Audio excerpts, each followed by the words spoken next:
everyone, it's David from HollywoodLife.com, and I'm here with Diana Falzone, our relationship expert. Hey, Diane. Hello. So, who do we want to talk about today? What couple do we really need to dissect? Well, we have to look into Jennifer Garner and Ben Affleck.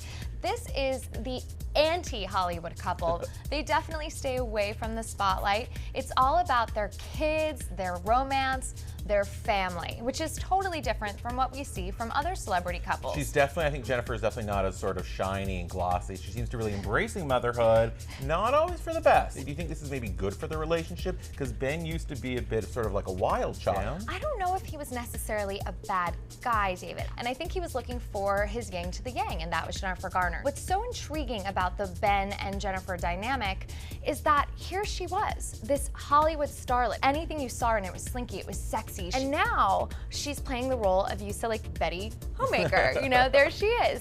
So she's kind of changed. She's given up Hollywood in so many ways, doing maybe 1 or 2 movies a year. She's now pregnant with her 3rd child, and she's pretty much telling the world, family first. Is this going to be a new trend that we're seeing in Hollywood? Well, Angelina Jolie is on the cover of the October issue of Vanity Fair. Again, she's saying that her and Brad Pitt, despite all the rumors, they are one, not planning on marrying anytime soon.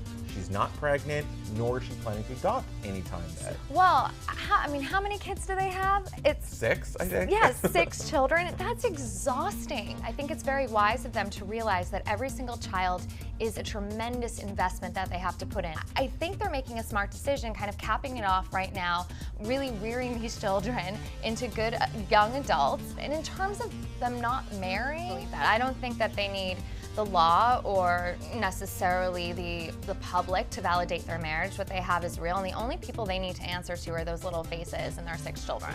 Jennifer Aniston's going to be on the cover of Glamour, and she was telling the reporter for Glamour, joking that all the tabloid stories about her aren't true, that he says, you know, most of it is wrong, but it's entertaining. What I thought was interesting about that was she said most of the time. I don't know that whole story about her stealing Justin Theroux. I would hope that she wouldn't want the same karma that maybe Angelina Jolie had. Then again, I think Jen just wants what she wants and has been impatiently waiting for it, but maybe there is a little bit of truth in that. Speaking of Justin Theroux, a new report is even claiming that Angelina Jolie wants Justin to star in Salt 2. That would imply really that Angelina cares enough to sort of, you know, screw with Jen and, like, you know, do that sort of thing. I think that's very far-fetched. It just doesn't make sense. Angelina Jolie is fiercely protective of her family and her baby daddy, Brad Pitt. I really don't think that she would be trying to mess up that dynamic in any way, stirring the pot. So I think we can call that one a rumor. All right, and then finally, so what would be your relationship advice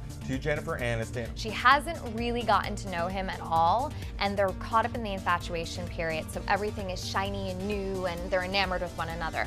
I want to see where they are in 6 months from now.